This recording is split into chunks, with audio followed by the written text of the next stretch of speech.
All right, folks. So, super excited to be hanging out with some of the handsomest guys on the internet. Zevi and Philip. Philip knows he's self consciously aware of uh, how handsome he is. But these fine gentlemen and scholars, yeah, I'm really looking forward to hanging out again, and really thank you guys for coming on and getting into an interesting place where I think we might disagree actually, and hopefully we can model for the world how to do disagreement without killing each other. But who We'll see. knows? We'll see. Yeah, it's ancestrally like Vikings in the room, all kinds of. Who knows? The old Viking might come out. It'd be a funny thing to go Viking over is perennialism, but you never know what motivates modern people. But Zevi, Philip, how you guys doing? What are you working on? How's life? Life's good. I told you last week when we spoke privately that I've just ended a 2-year run being a teacher, which has been one of the most spiritually fulfilling and meaningful things I've ever done. So I'm still processing that whole thing 2 weeks after the fact. But other than that, I'm doing good.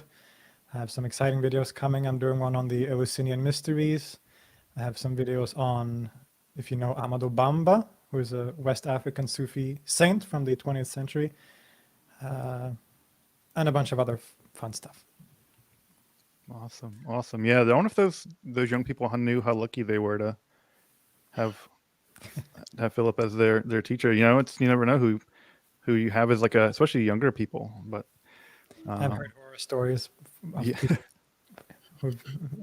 in the past. I got a lot of love on my last day, so I think some of them at least appreciated my presence there. Right. I'm sure they did. You're a kind and gentle soul. So, although I imagine one's patience does wear thin at some point with young people. It doesn't matter how it could be the Buddha, and I bet the Buddha would flip out at some point. Zevi, how's things in your world?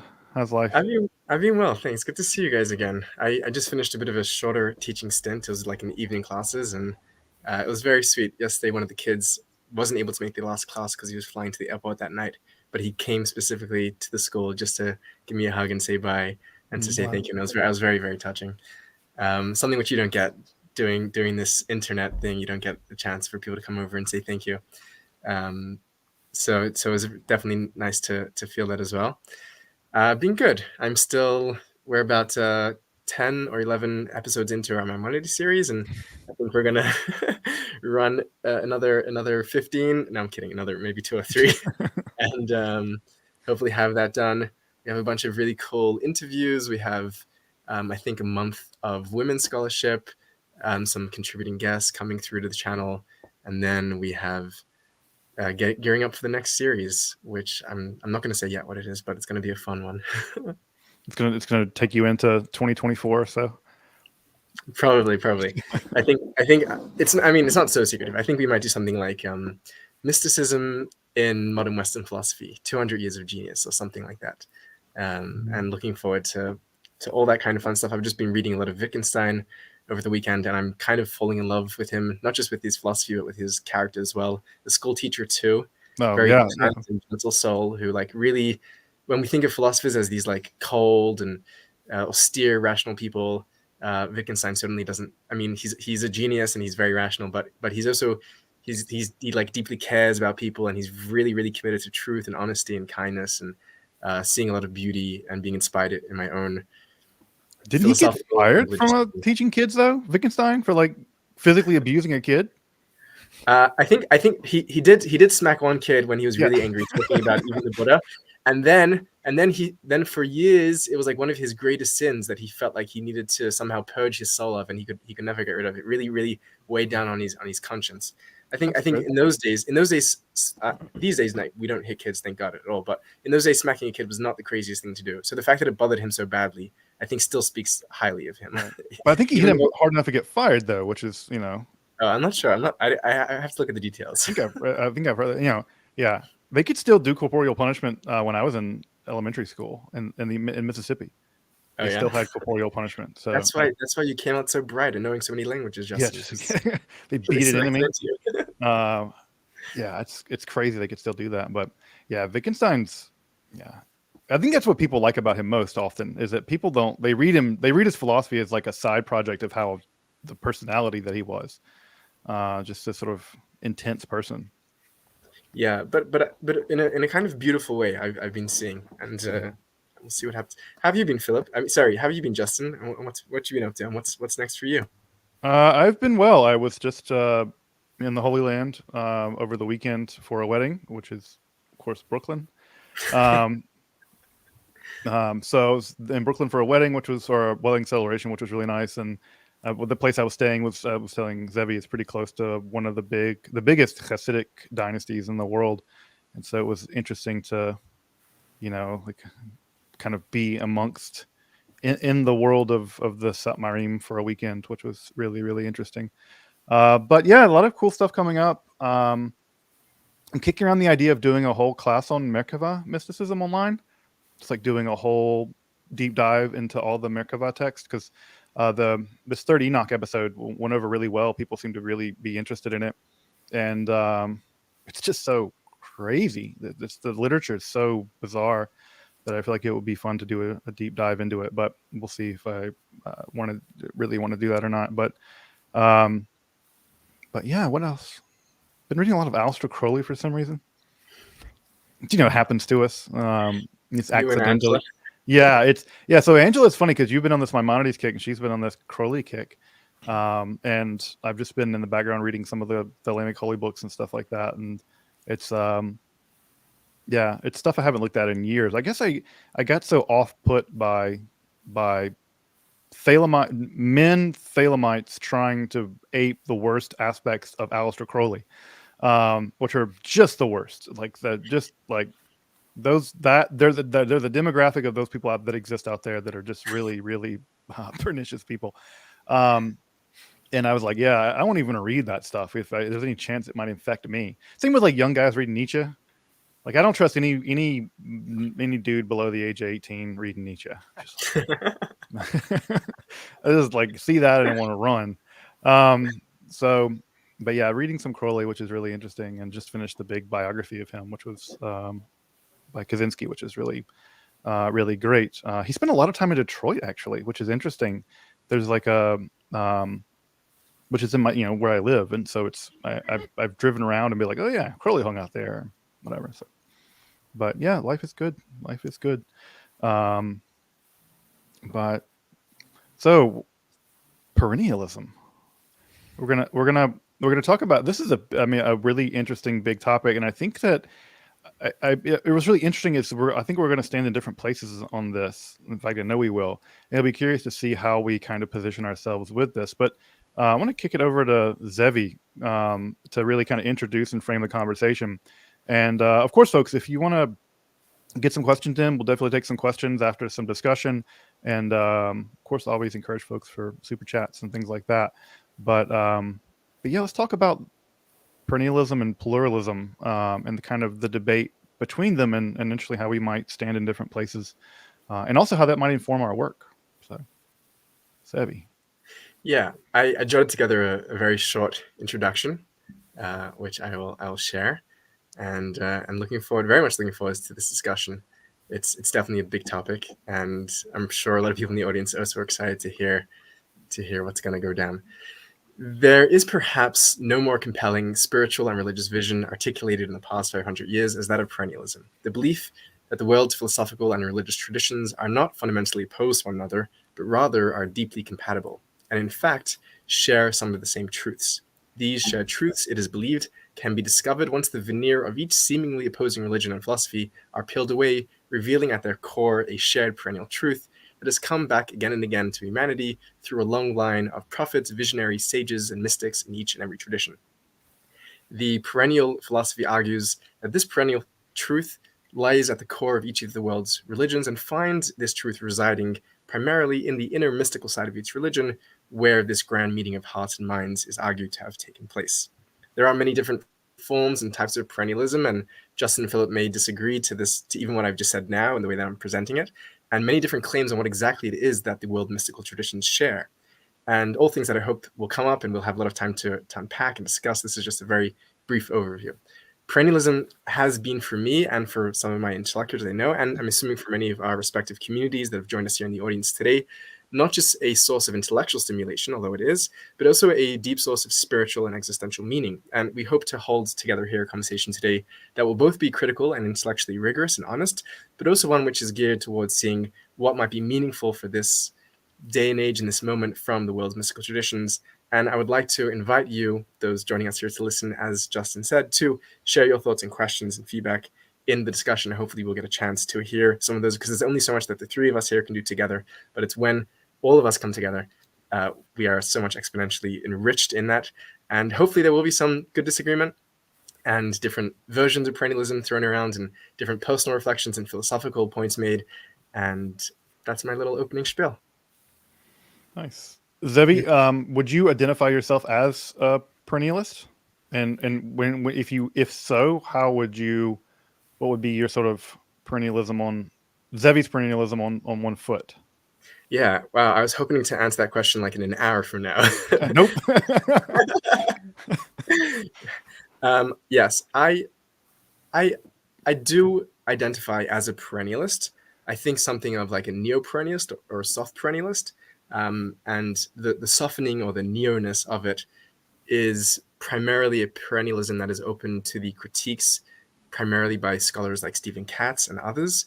And we will discuss these names and what they said throughout the discussion that open us up to the diversity of the phenomena of religion and mysticism. And instead of seeing a perennialism which all things are just black in the dark night, we can see the colors and the nuances amongst traditions and still appreciate that there is some sort of unity that unites them. So that is kind of the softened side of it, or the neo side of it. And the version of perennialism that I would attach myself to, which may have come across in the introduction here, is not a phenomenological or an experiential perennialism, which was the most dominant form of perennialism for the past 100 years or so, which saw the world's mystical traditions as sharing some sort of common mystical experience or experiences. I don't think that's a very good place to pin up perennialism, and I'm sure we'll speak about why that is.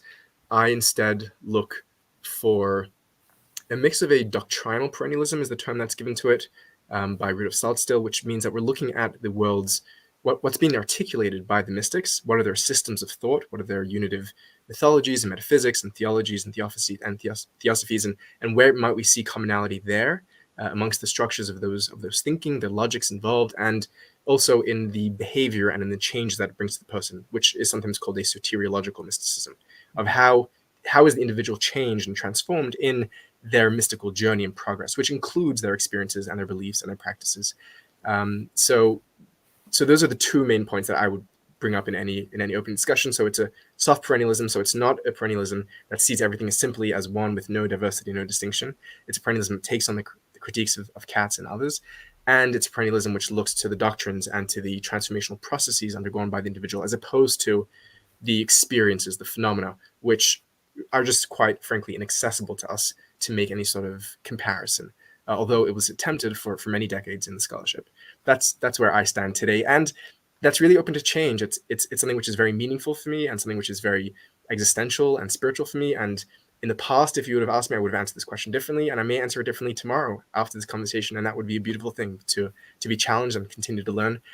One thing which Wittgenstein said, just to mention him because we quoted him earlier, Wittgenstein said that a philosopher must be ready to change their beliefs on a dime. That if they presented a better argumentation, a better new evidence, then you got to move with it, which is part of the challenge and beauty of living in this space of ideas. So that's where I stand today. Gotcha. Philip, do you want to throw in any other stuff about perennialism generally, and sort of where you might see yourself in that position philosophically in relationship to the concept? Well, I have a complicated relationship with that. I sometimes call myself a closeted perennialist, because there are certainly ideas with, I wouldn't call it tradition necessarily, but certain ideas associated with perennialism that I find attractive and that I think are worthwhile.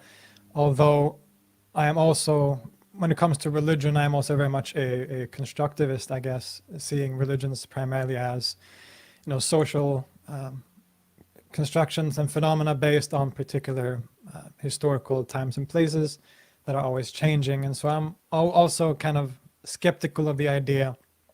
So, for example, Fritjof Schuon, one of the famous perennialists of the 20th century, he talks about this thing called the transcendent unity of religions, that like Zebi alluded to, that at the core of all these great religions is the same basic truth. And while we'll get to this, of course, I may be willing to accept that there is that truth that he's talking about, but I'm not sure I think that lies at the core of all religions. I think that it's a lot more complicated than that, but that truth can maybe inform certain aspects of religious traditions. That's, I guess, very basically my stance on that. Justin, what do you got? I mean, this is where I get to be the terrible contrarian, and yeah, I don't buy it. I don't think that there is I don't think there is a central truth, and I think that the comparativa in religion are what I would liken to like structural homologies in biology, that they look very similar, and they look very similar because of one of two reasons. And I'll speak particularly here of the Western traditions, but I think the same kind of analysis could be done of the Dharmic religions as well. And that's because they share common intellectual inheritance, and in the form of Platonism, typically. I think that's why the mystical core, as much as there is a mystical core, why it looks so similar. It's because they're basically having they have a shared genetic history in Platonism, but also as an extension of that, I would say that, and this is where I think of the mystics and I linked the question around perennialism and mysticism strongly together, but one could expand this, I believe. But I think that this is where my argument about mysticism being very rational comes in, is that the reason why these comparativa exist among the religions is because they're following out a pretty strict kind of logic. And once you accept certain kinds of ideas, the logical conclusions that flow for them are actually pretty limited, in fact. And it's because the logic dictates, and these people are being quite logical. It's because that logic is basically it's in a game theoretical way almost. It's dictating how ultimately the kind of conclusions they're going to come to. And so it's not surprising that if you accept an emanationist form of God or something, you're going to get things that look very similar through the traditions. So it's not because they have a common core. I think it's because they're both appealing to a common logic, and it's just the logic, and they're all using those systems.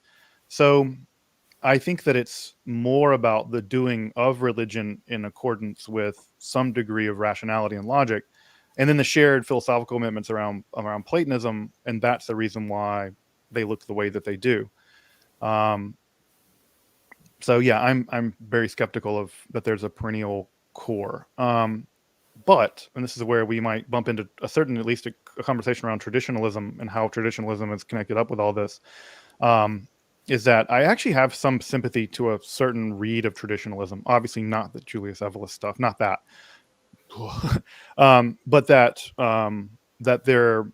there are truths and there are ways of knowing that are actually lost in modernity. And I do think that's an interesting kind of way that traditionalism, perennialism can talk to one another. And I think that often disentangling those two things can be interesting. But philosophically, yeah, I think that a structuralist account explains the apparent unity through the religions, and that but the unity is only apparent. What's actually shared is logic, not some core experience, and neither even core philosophical ideas, because I think many of those are coming downstream of Plato broadly construed, right? Broadly construed. So that's where I'm going to be a bit more contrarian, I think, in the conversation. But a couple of folks did drop some super thanks, so I just want to put those on the screen if I can. But what to say? Hold on one second. Interesting. Dajjal killer. um, thanks. I would also not like to deal with any Dajjal. So it's like the Islamic Antichrist, right, Philip? The Yeah, Dajjal? basically. Yeah, With one eye too, right? I think so. Yeah. Justin, I have a question for you. Sure. So correct me if I'm misunderstanding you. You're saying that the reason why many of these religions come to these conclusions, aside from the fact that Plato and Platonism is so important, which I think we all can agree on, but you're basically saying that they are all coming to this conclusion based on using logic, and that the tools of logic lead in that direction in a certain way. Couldn't that be also used as a argument for a kind of perennial idea, that the fact that we are all reaching this conclusion based on this very useful tool of logic says something about maybe that there is something to those ideas? It could be. That's certainly possible. There's no reason that there's no a priori reason why that wouldn't be the case. I think that that what seems more likely, I mean, one, there could be the case that God made logic or something, and therefore the very being that made all this is set it up so that we will discover that being through this tool. I'm typically more convinced of the reverse of that, that we've evolved logic and we have access to it. And again, it's a very tight little system and it can do what it can. But I'm much more convinced that it would be strange to me that a transcendent being would be capturable by such a blunt tool. And what seems much more likely to me is that this weird little tool we have, it's shared among human beings, and we end up coming to the same conclusions because we couldn't have come to very different conclusions ultimately. So it's more that I think once you make certain kinds of suppositions, you can only end up in a very limited amount of positions, and I think that those positions are pretty narrow. And once you do the analysis, you're like, oh yeah, you end up, once you accept a Neoplatonic logic, the conclusions you're going to derive are going to look strikingly similar across traditions. And I think that's what's interesting to me, is that, and this is one of the critiques I have for perennialism, is that there's two sort of philosophical problems at work. One philosophical problem is, at what point do you trim? At what point where do you trim the fat? Does that make sense? Like, how do you separate off what's perennial and what's not?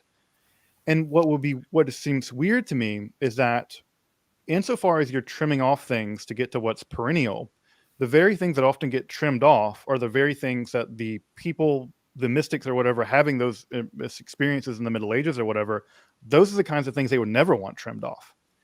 And it's weird that the perennial philosophers somehow know better than the mystics about what is perennial and what isn't. Right.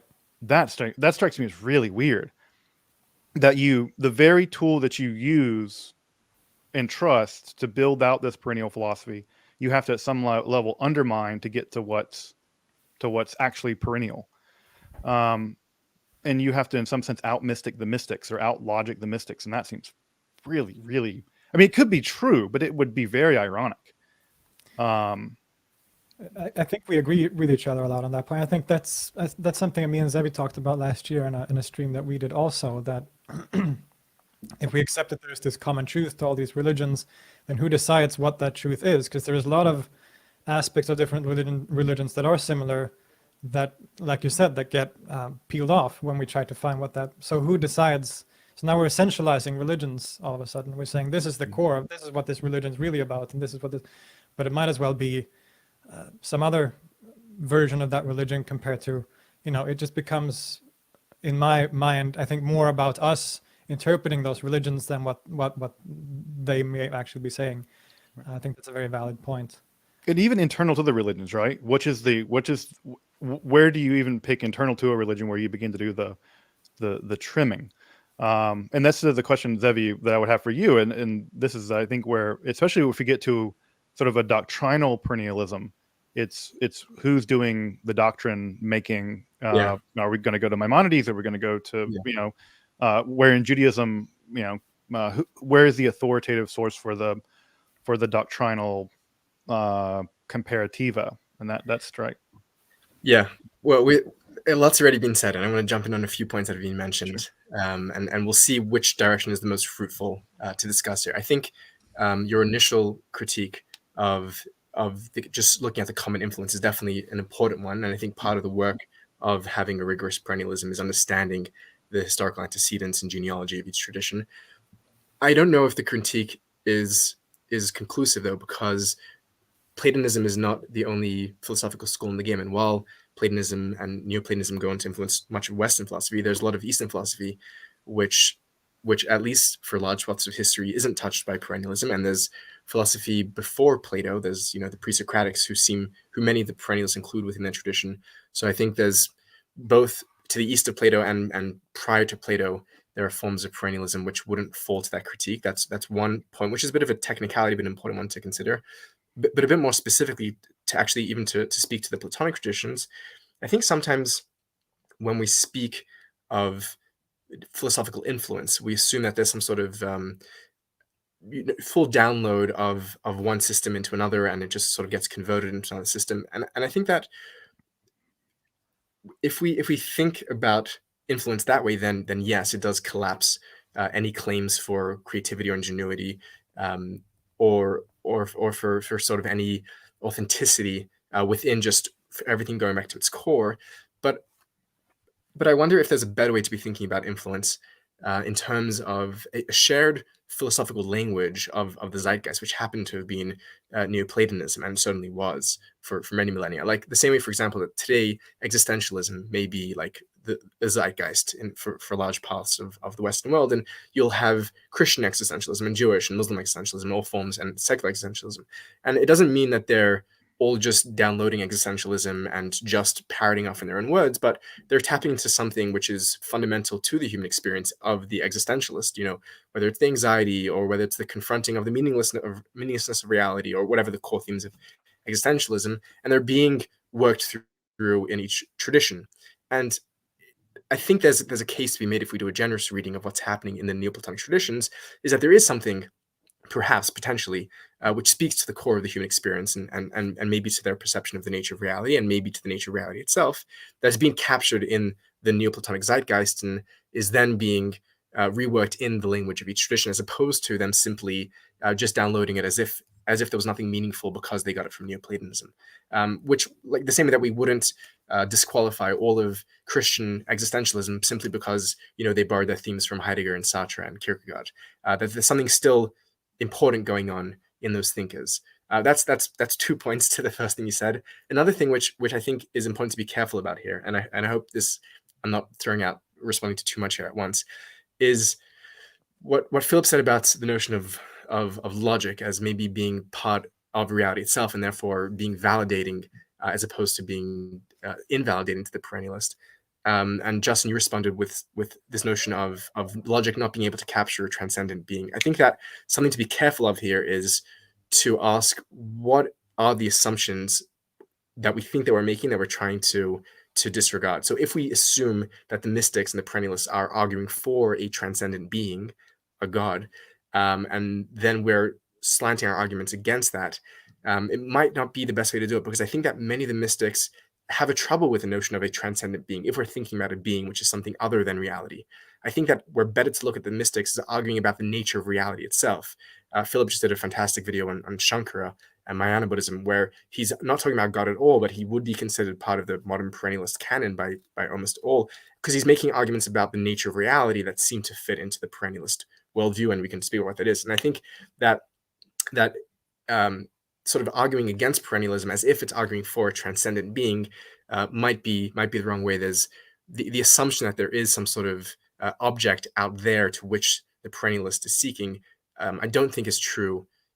There certainly are many theistic perennialists, and that's a feature, but I don't think that is true. And or the true core of their argumentation. And that brings us to the final question, which is this question of trimming the fat, of how do we pick and choose amongst the mystics and between the mystics and within the traditions, and do we know better than the mystics themselves?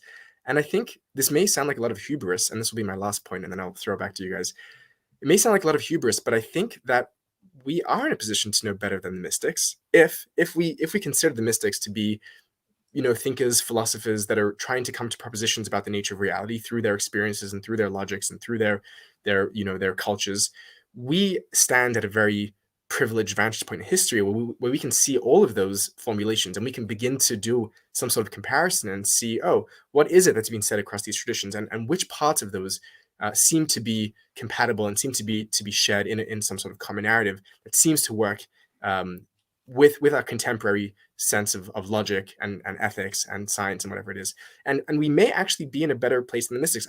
I actually don't believe that the mystics had some sort of absolute ultimate truth. And just because some 12th century, 14th century religious figure said something, therefore everything they said was true. I think that the good work of perennialism is actually being able to, by making comparison, we can see what is shared, and the assumption here being that which is shared has more truth and has more universality and has more authenticity to the human experience and perhaps the nature of reality.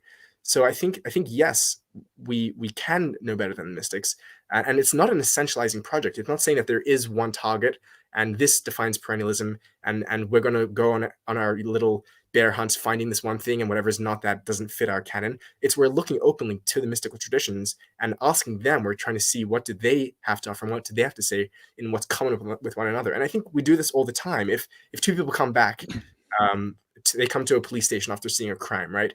And one says, the crime was committed by two men, and they were both wearing jeans. And the other person says, the crime was committed by two men. One was wearing jeans, one was wearing khakis. So the police are going to assume that there was two men because that's something that was, common to their report. And they'll assume that they didn't really get the pants right. Maybe they didn't realize what pants they were wearing, whatever it is. So I think that we can do this without essentializing, simply taking the evidence as it comes to us, and perhaps even knowing better than what the mystics themselves may have thought about reality, because we can do this perennialistic project of comparing and of stripping away what may have been simply the particular. So when a Christian mystic says that their vision contained, the Virgin Mary or Jesus, and the Jewish mystic says that it contained, the sphere of Malchut, we can understand that perhaps there may be something which is more common to their description than the packaging of their own moment in their own minds.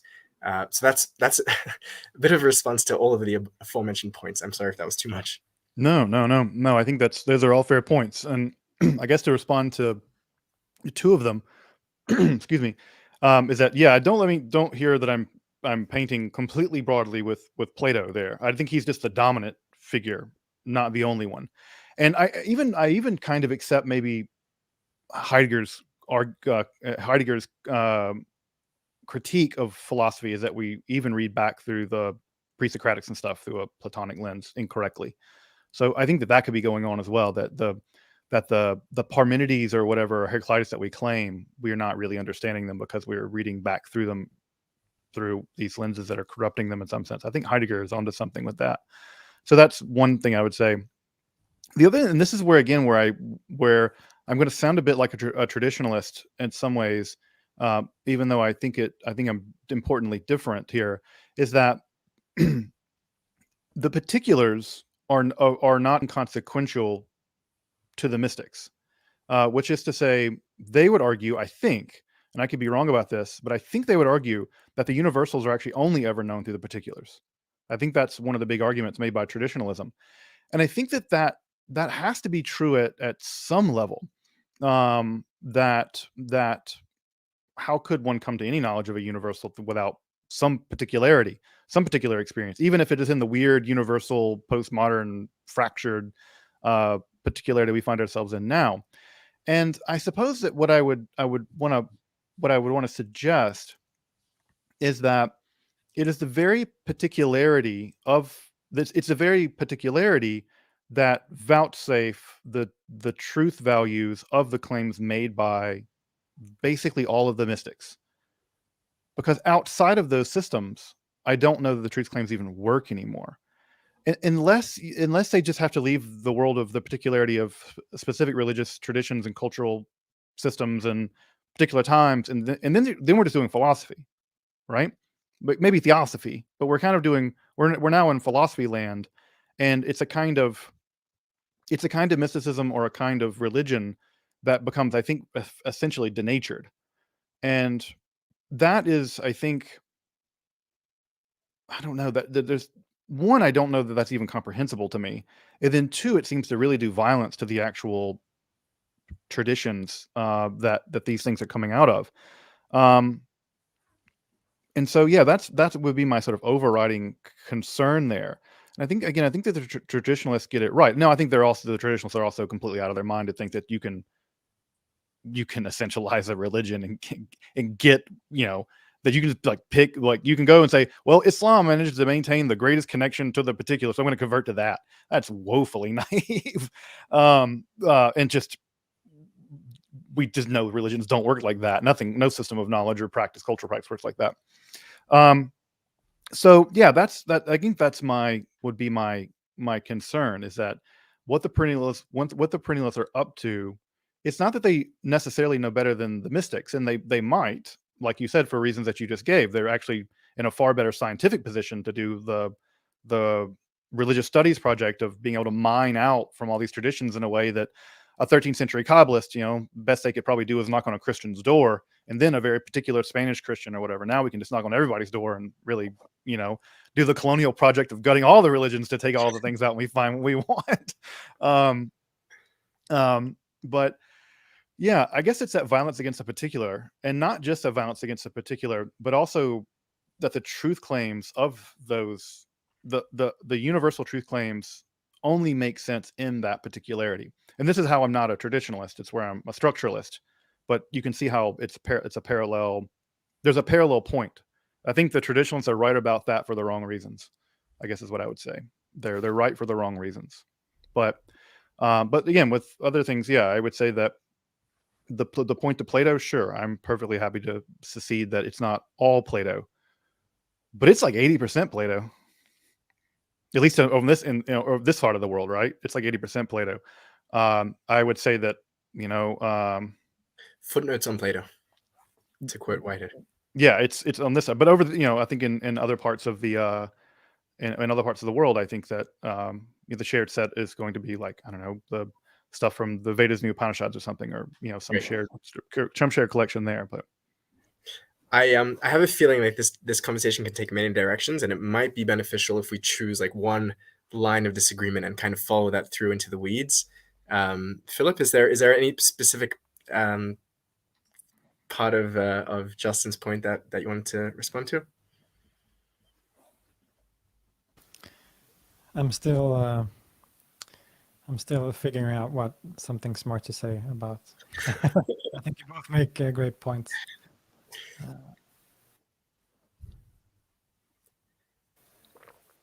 Do we want to?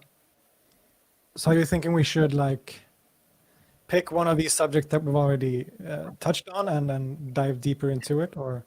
I don't know. I mean, we can continue to sort of tap all of the parts, but I'm curious maybe for Justin what Justin feels like might be the most essential disagreement here that we could explore. I'd be happy to respond to or to think together with you about this idea of universals in particular. I have some of my own thoughts in response. I mean, I think that's. I think that there's maybe what I'm curious about is this a priori idea that because there are comparativa between religions or mystics or whatever, that because there do exist comparativa, that points in the direction that the collection of comparativa are somehow more true than the differences. That seems like an a priori, that just seems like an a priori position. And I think that what's disanalogous from like the example of the two robbers, right, is that the one, it's just a relative degree of experience. It's a pretty big difference between seeing two guys commit a crime and witnessing the transcendent and imminent nature of reality or whatever. But yeah, I guess the question I would have is do we have a good a priori reason to believe that because comparativa exists between religions, that somehow those comparativa, one, are more true than the differentia, right? Which I think any dogmatic religion is going to say isn't true. And then two, if they are somehow more true, do they point to a basket of perennial truths for which one can talk about that basket meaningfully as united in some way? Does that make sense? Which would mean that the particularities of religion aren't relevant anymore. Is that what you're saying? Yeah, or that would be that seems to be a result, and that seems to be a logical result, and that seems to be a very ironic result.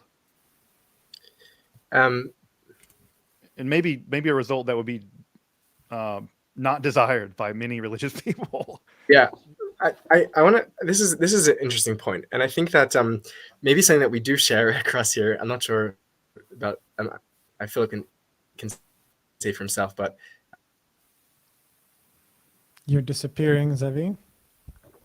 At least for me. Is a shared. Am I back? Kind of. You're blurry. You like 1990s internet.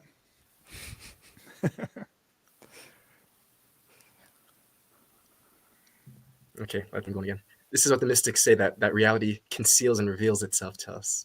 Your bandwidth conceals and reveals you. Right. Okay, so if I pop out again, then I'll switch the network here. But let's see if this holds. I think. I mean, I'd be curious to hear Justin. I'd be curious to hear Philip speak for himself. But both Justin and I have shared our dislike and our sort of moral discuss with the traditionalists on many of the directions which their thinking goes. But there is also some truths which they do seem to get at, and we're allowed to see truth even in a place of philosophy that we don't particularly like. We can read Heidegger, although he was a sworn Nazi. So I think on the question of universals in particular, the traditionalists do hone in on a good point, which is that we don't live in universals, like you were saying, Justin, and we live in particulars, and it is through particulars that we come to universals. And my personal vision, how I practice as some sort of a perennialist, is in a very, very particular way. I practice as a Hasidic Jew through the Hasidic tradition, which is a form of contemporary spiritual mysticism. And the analogy that I like to use, which I think is a helpful one, is from languages, where you had this idea. So we all speak different languages, right? I think amongst us there are a few languages spoken here, and those languages have some sort of common heritage and analogy, the same way that traditions may share ideas, and like with going back to Plato and whatnot. But those languages are different, and yet we can translate across from those languages, which is an important point to remember as well. That we're not all speaking in closed boxes, unless you take something of a early Wittgensteinian view on language. But even that would be even within one language. And the notion here is not to try to abandon all of our languages and that we should all become, let's say, for example, like Esperanto. So you had this Jewish Polish optometrist who created this universal language Esperanto, which he believed that the only reason why there were wars in the world was because no one could. There was like language barriers, and if we could all speak a common language, we created a very simple language, Esperanto. But the idea is not that everyone would stop speaking their native languages and only speak Esperanto. That would be a tremendous loss of culture and music and poetry and an experience of life and reality if we lost our languages. And I think the same is with our mystical traditions. If we each gave up our mystical traditions or our religions or our philosophical practices to become some sort of amorphous mush of Esperanto perennialists, that would be a tragedy. But I think that through our particularity, we can also recognize that there may be universals. Let's holding that as a possibility. And so I could speak English and you could speak Polish and someone else could speak Russian, someone else could speak Chinese and Portuguese, but we can also all speak Esperanto, to use this example. So I can do my Hasidic practices and I can meditate on the names of God in the Jewish tradition and the Sefirot, but I can understand how within my practice there's also an aspect which can be translated and there is universality to other traditions. So that's firstly how I would envision it practically, not as an abandonment of particularity, but rather as a way within and through particularity.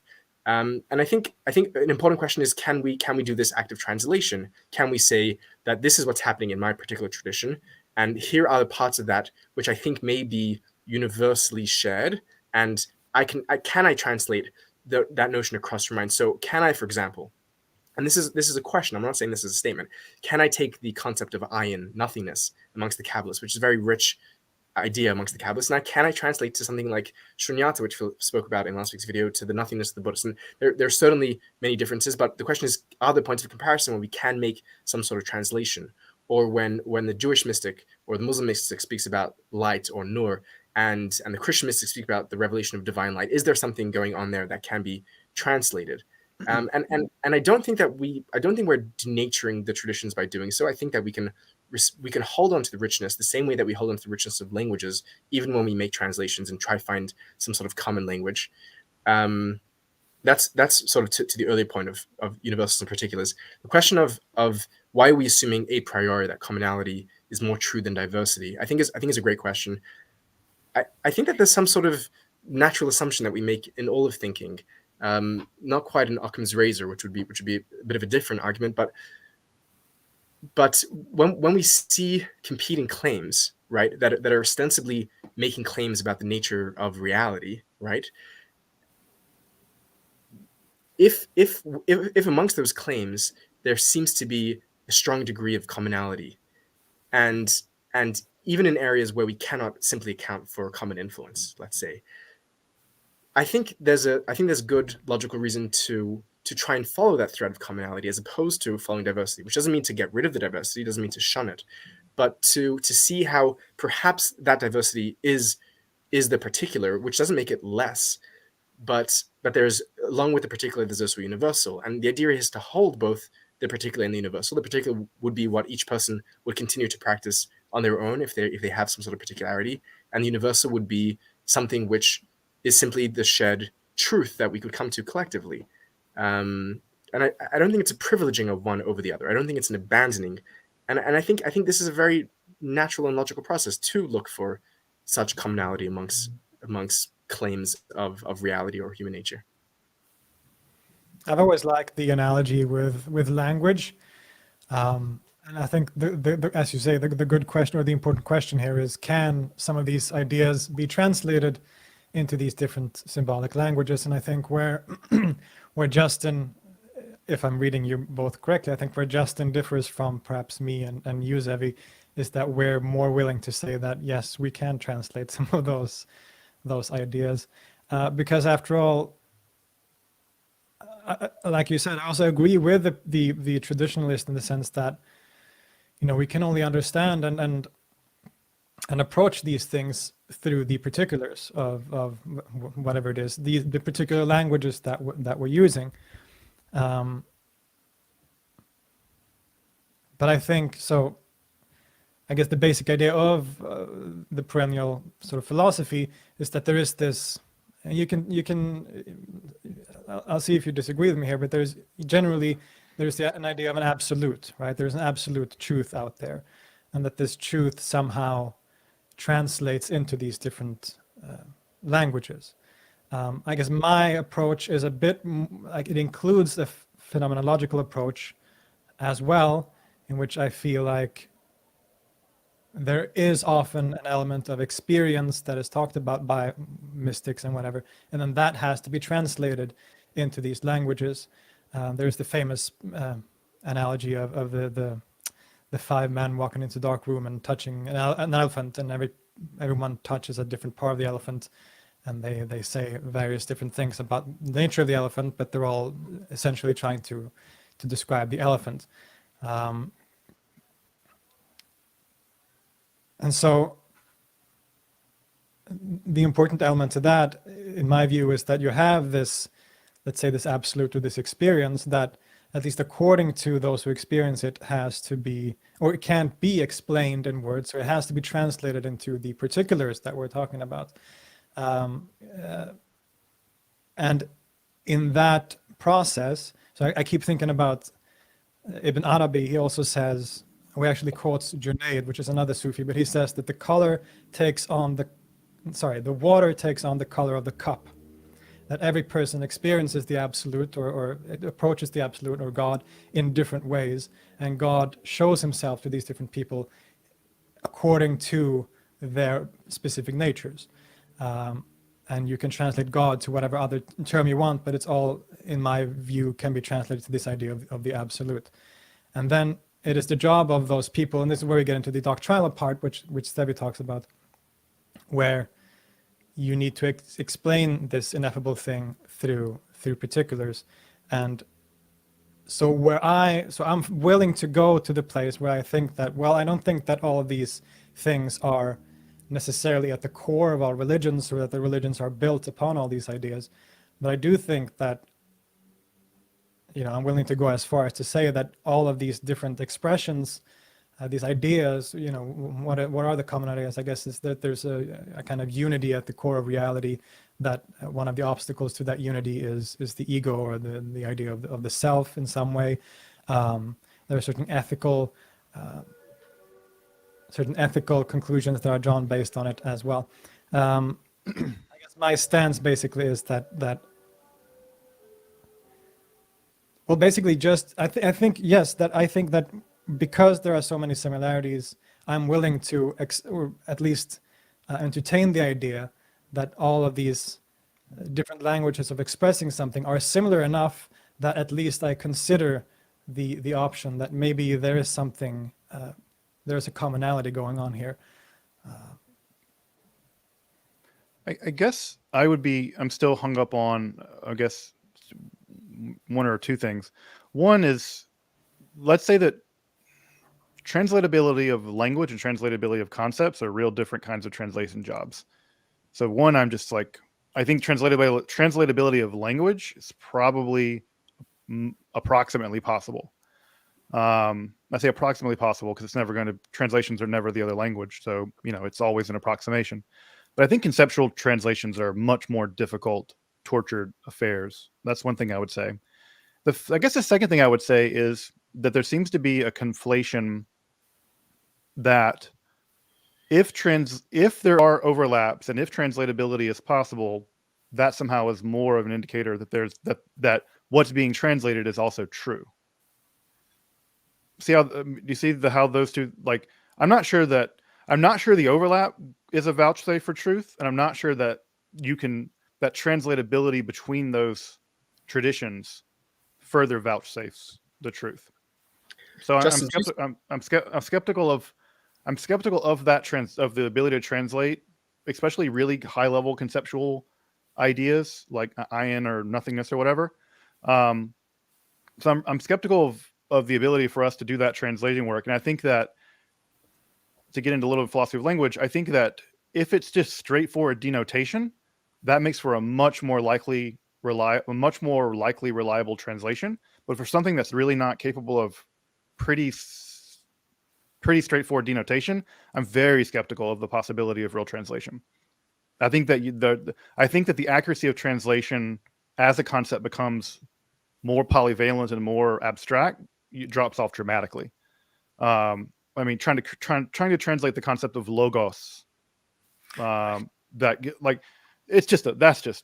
even know if it's even possible. I think it's very, very difficult, maybe impossible.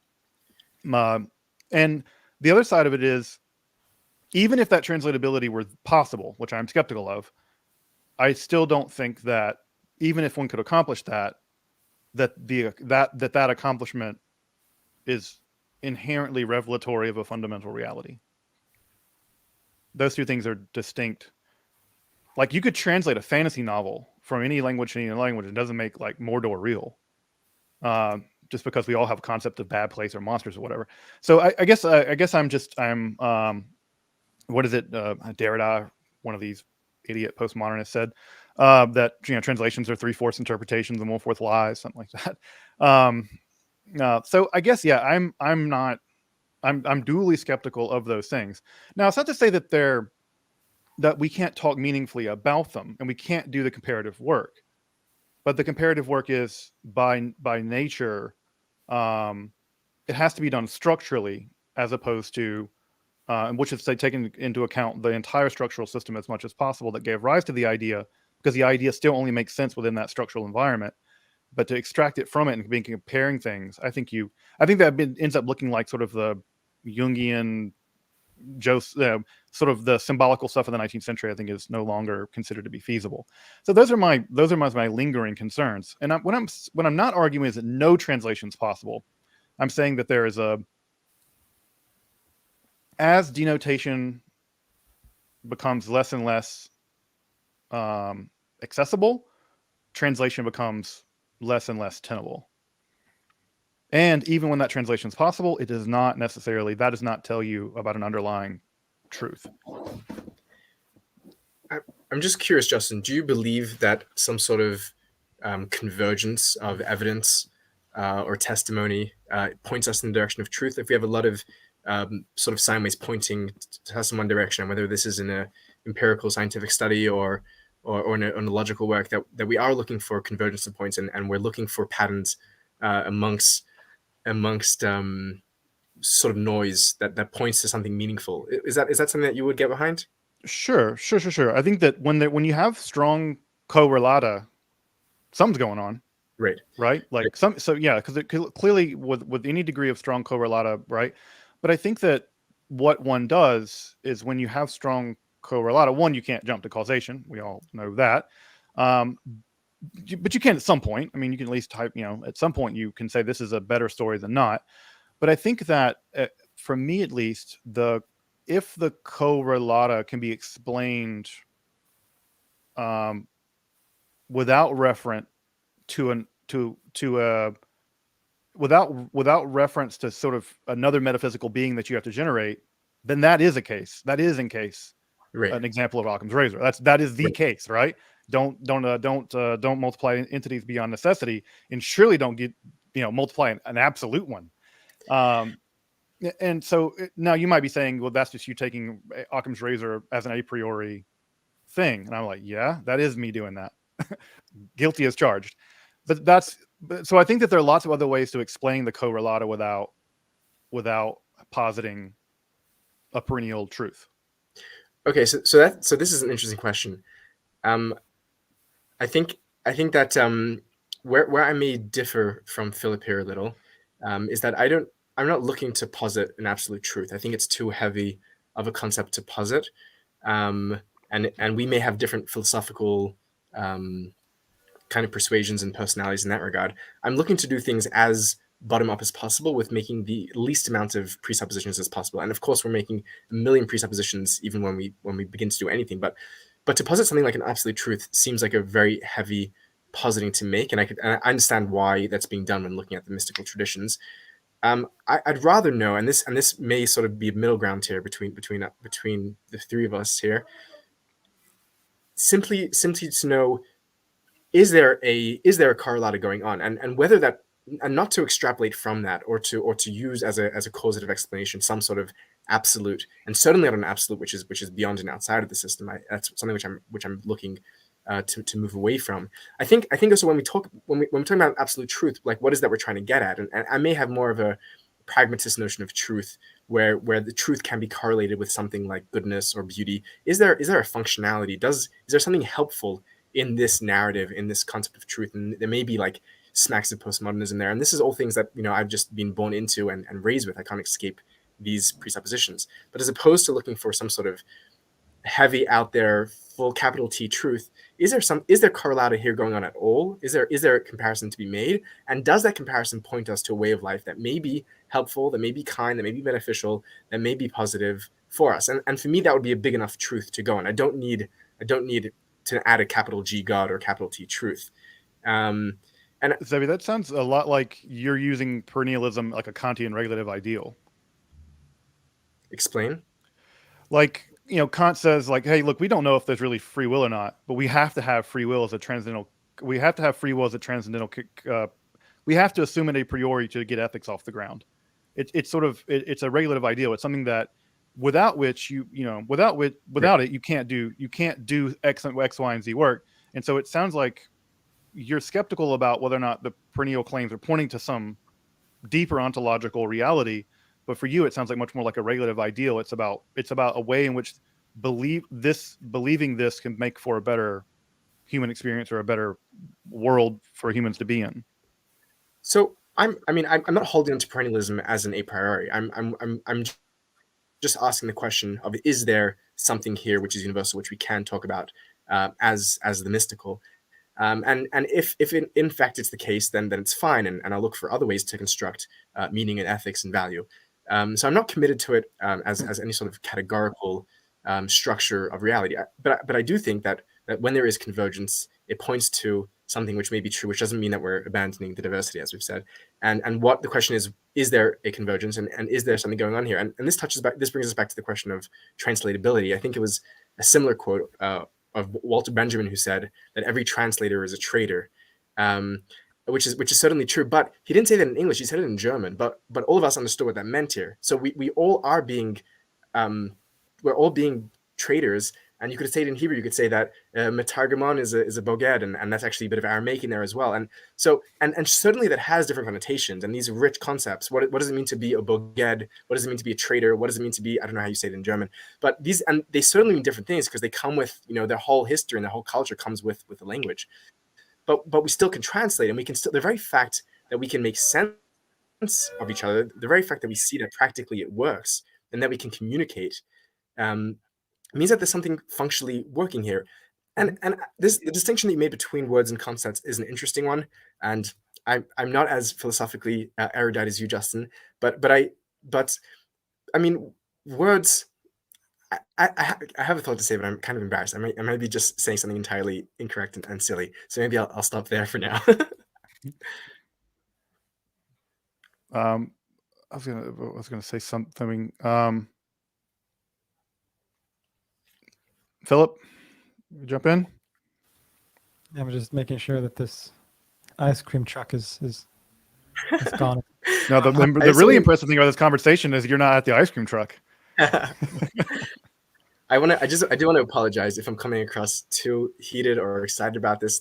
It is a matter which is very close to my heart, and besides for having spent a lot of time thinking, reading about it, it's something which is personally meaningful to me. So if I'm coming across as dogmatic or heated, or I apologize, and that's not how I mean to come across.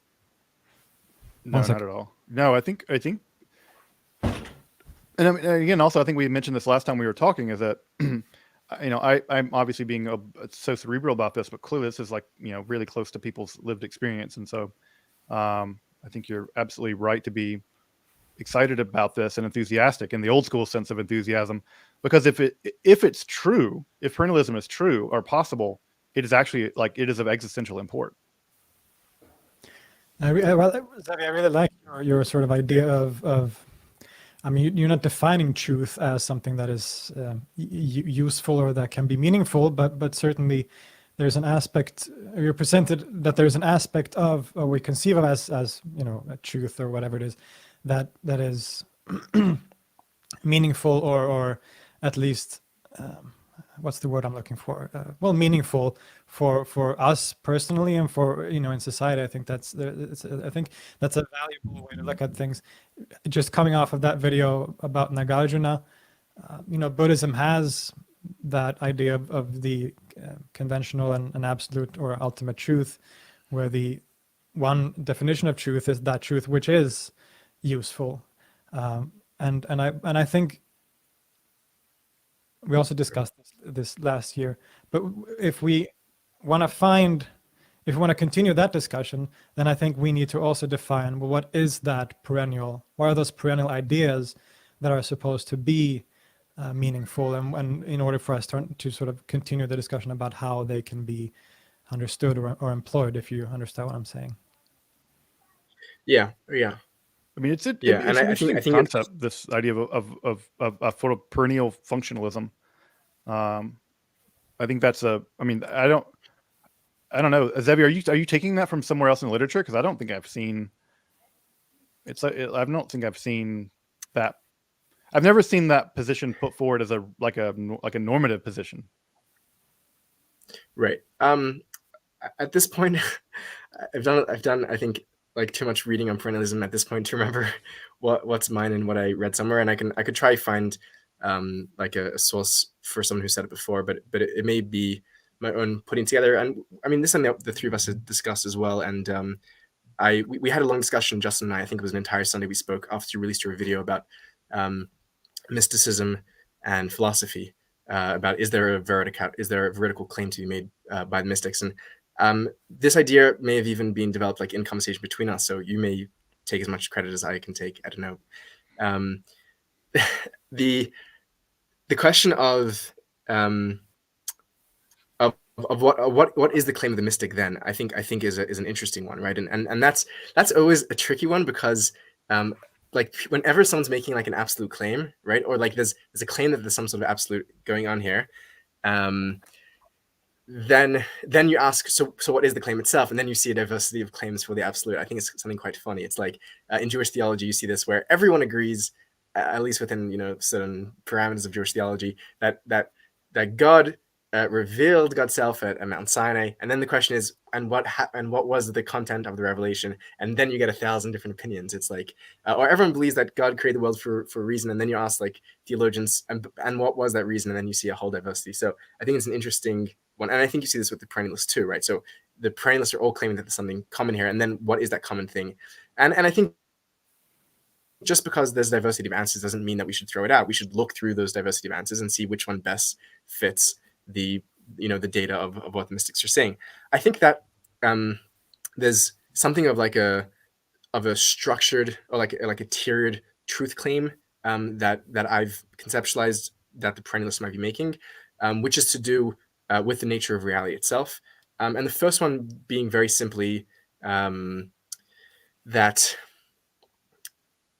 like all of reality fundamentally is not discrete and separate entities, but is somehow deeply interconnected. And whether that's conveyed in an organistic sense, that sort of the world is or the universe is an organism, and we're part of this grand system, and every part is connected. Whether it's done a bit more metaphysically, and you see this in Eastern ideas, some which you mentioned, Philip, just now in your past video, both in Hinduism and Buddhism, and in Western philosophies as well, where there's some sort of deep interconnectivity or intersubjectivity, or this notion, the Neoplatonic idea, for example, that all is in all, and that each part represents the whole. This sort of holomorphic, sometimes, or fractal description is given.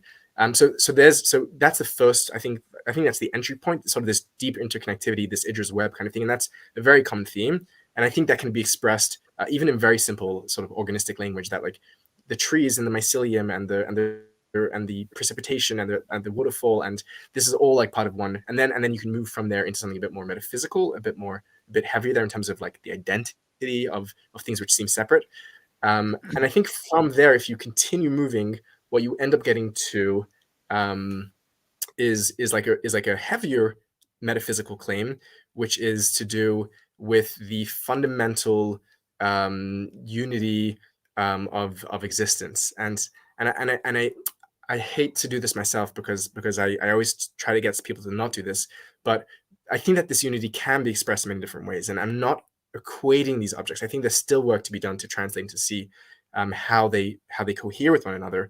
But I think that claims of non-duality and claims of unity and claims of non-identity and claims of all identity point us in the same direction, where the assumption of, I guess, a deep metaphysical pluralism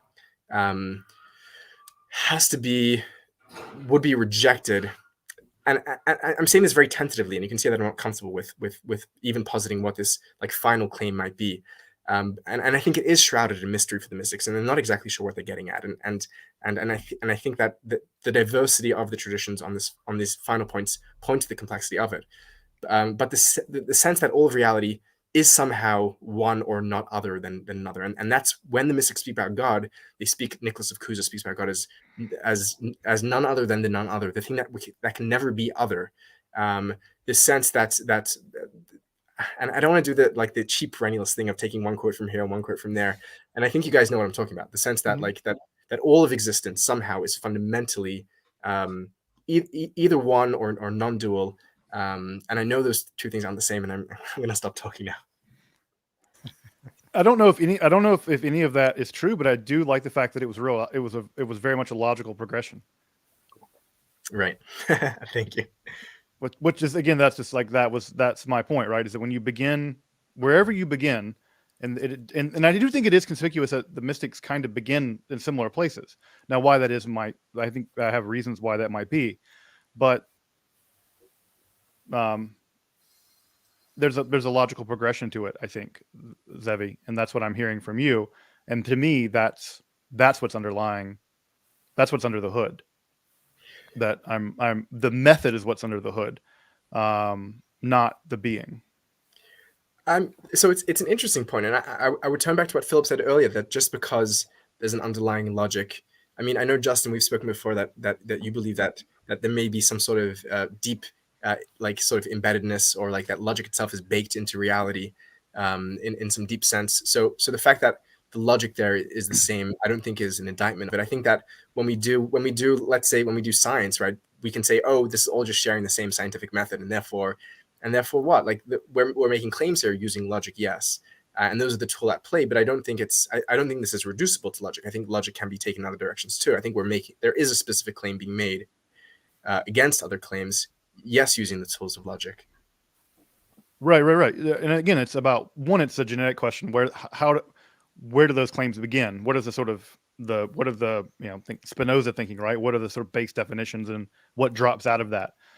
That's one question, right? The second question, I guess, or the other question would be, is that that I'm really comfortable with there just being a shared method, and it could be the case, and I am much more open to the Parmenidean idea that logos and ontos are the same thing.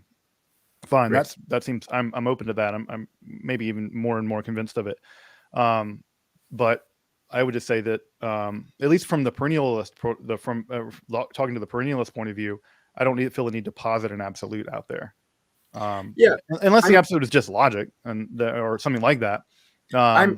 Which that, I guess, that puts me in like Hegel country. But okay, I'm fine with being in Hegel country. But also, let me just say this real fast, guys. I'm going to jump off in just a few minutes, so maybe we can do some concluding thoughts. Because I'm going to jump. I have a thing at 2, and we could do this all day and night, I'm pretty sure. Oh yeah. Especially as the drinks come in, but or the coffee comes in, tea comes in for Philip. But any sort of concluding thoughts? And this is not the last time, folks. Well, I'm sure we'll have this conversation, because I think this is, like I said earlier, I think this is one of the most existentially interesting topics that intersects with the question of religious studies, philosophy, and having this conversation more and more. It's just super fun and important. But Philip, you want to take the floor first? I'm happy that we got into some of those more specifics right at the end here, as maybe bringing up this. What I would also agree is, I guess, one of the fundamental features of the perennialists, we can see as the perennialist idea, what the mystics are talking about, which is this radical interconnectivity of all reality. And also going back to what we said about the meaningfulness or sort of practicality of these ideas, I think that is, if true, even if it isn't true, it just in itself is an incredibly powerful idea, an incredibly meaningful idea, and something that I think can transform not only oneself but also society, if that is an idea that sort of takes hold. I think if we see ourselves as not different, or at least not too different from each other, and if we in some way can minimize the power of our egos and ourselves, I think that will automatically lead to a more open attitude, a more or sort of kind. It's a classic thing. You wouldn't want to hurt yourself, so why would you hurt others? And if they are yourself, and so on. I think it's a very powerful and meaningful idea, whether true or not. And I think that's why, one of the reasons why it's been so prevalent and so popular. And I think why it also continues. I think one of the reasons why we're still talking about it right now, and why people like me and Zevi are so passionate about it, because it really is incredibly powerful.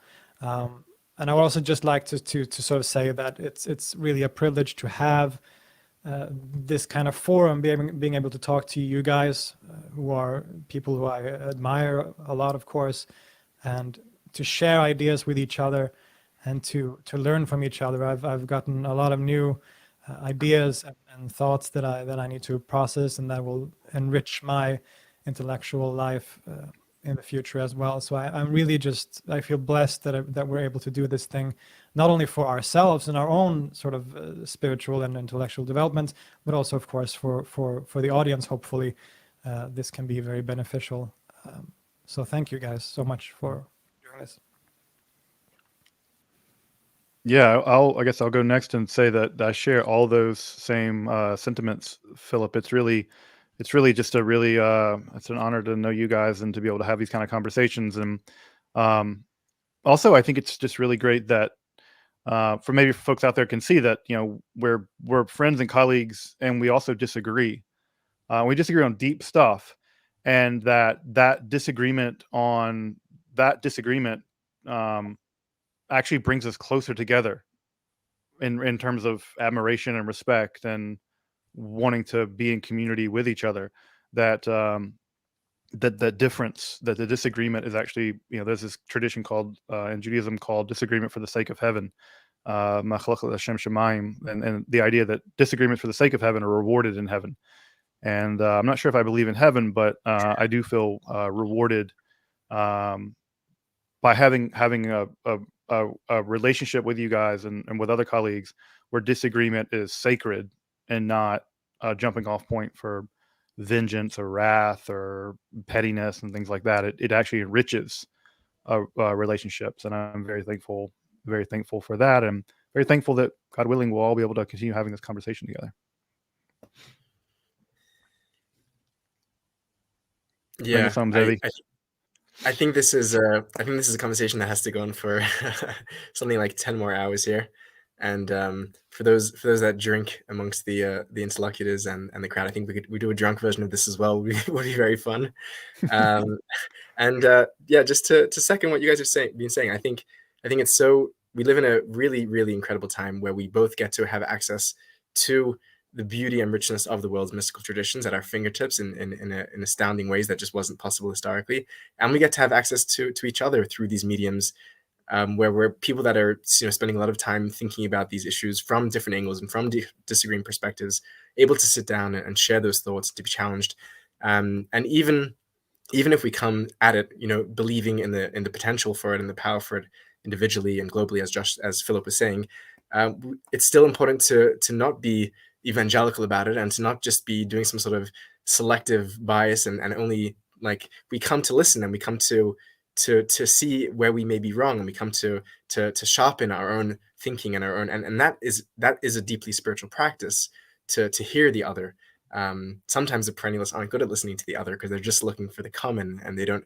And I think this work of really sitting down gave me a lot to think about, and the ongoing conversation that we have behind the scenes continues to do so. And I'm very, very thankful to have you two in my life, to not just run blindly with these ideas, but to really have them up against some of the brightest minds that are working in this field and educating and getting these ideas out there very rigorously and very seriously. So thank you to you guys, and thank you to everyone who joined for this conversation, to listen and to learn. And it's a shame that it was so passionate between us that we didn't get a chance really to bring too many questions and discussion from our communities that have joined us. But hopefully next round, maybe we should do an entire round of Q&A, because this was just kind of laying out our positions, and feels like we're just beginning to scratch the surface. So I had a lot of fun. Thank you, Justin, for putting this together, and thank you, Philip, for joining us, and thank you everyone for joining us. Yeah, absolutely. Yeah, thank you everybody in the live stream, in the chat. Thank you for the super chats and this is supporting the channel and supporting these kind of conversations. Yeah, you guys help keep the lights on, both with your comments and with your super chats, and the Patreon support that you guys graciously give us to help us to do our work. So again, folks, definitely got to make sure to check out Zevi and Philip over at their respective channels. You can see that in the description, support us, help keep the lights on, help to keep these kind of conversations going, because you're not going to see this on the network TV. Handsome dudes, these humbly disagreeing about fundamental ontology and stuff. You're not getting that anywhere else. So, all right, it's debating. Yeah, we need less beards, actually. We gotta get some less beard. Although I think that half the comments was beard comments. So, all right, everybody. Well, we'll see you next time, and hopefully next time will be soon, God willing. So, thank you.